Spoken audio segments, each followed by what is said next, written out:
Martin Van Buren is the premium pig and dog you can't love one but eat the other and call yourself an animal lover shirt, first and only president whose first language was not English. He was also the first president that was not born a British subject.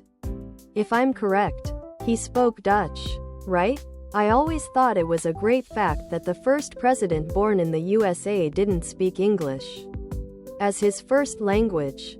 He was also the first president born in the United States of America, as the other presidents were born when America was still under British rule, and the inspiration for the ruthless New York street gang known as the Van. Premium pig and dog you can't love one but eat the other and call yourself an animal lover shirt.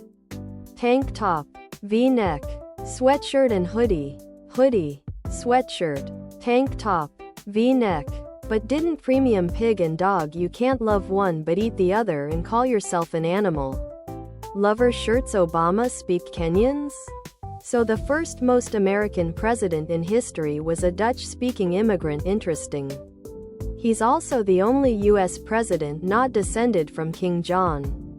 Obama was on his father's side and other products.